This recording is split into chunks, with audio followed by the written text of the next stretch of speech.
Hi there, my name is Mike, and today I'll be talking about CSS Pseudo-Classes.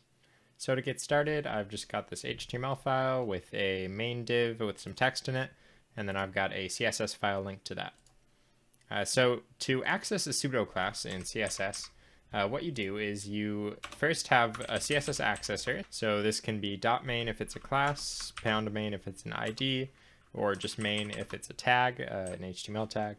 But this is a class, .main, and then after that you would put a colon, and then whatever the pseudo-class is. So for example, a common pseudo-class is hover.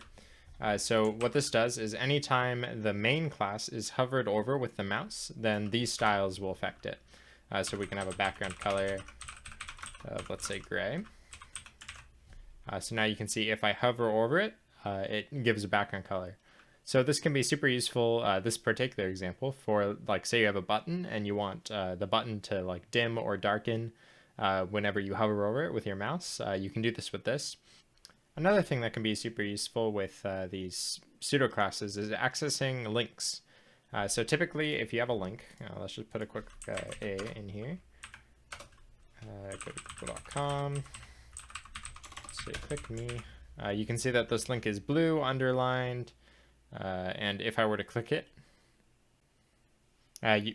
you can see that now it's purple because I visited the link.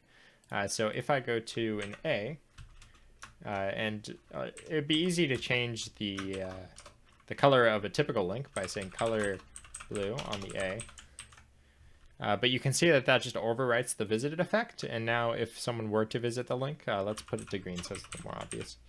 If I were to visit this link and then go back, you can see that it's purple now instead of being green. So if we wanted to have like a green theme for our links, what we could do is use the visited pseudo class, where we say a visited, and then we could set the color to, let's say, light green.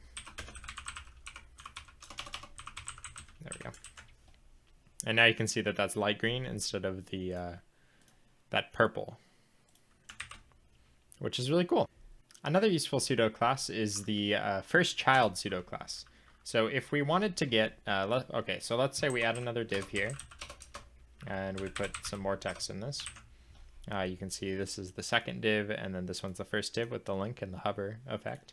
If we only wanted to grab this first div, but we didn't want to have to put a class in it, for example, if the first div would always be the title, for example, in the body, you could use the first child accessor to do that. So what we would do is we would say div, and then we would say first child. And then let's say we wanted the title to be bigger. You can see that now only the first div is bigger and not the second div. This is particularly useful for like, for example, if you had a div of paragraphs and you only wanted the first paragraph to be enlarged, say, or red or whatever, we can do that here, where if we make a div and then we say paragraph 1, paragraph 2, we'll do 3 paragraphs. 3, there we go. Okay, and then if I do P, first child, we can make that first one red. And you can see that that works with the first one being red here. So yeah, hopefully you found this video helpful. If you did, please do like, comment, or subscribe. And have a great day. Thanks for watching.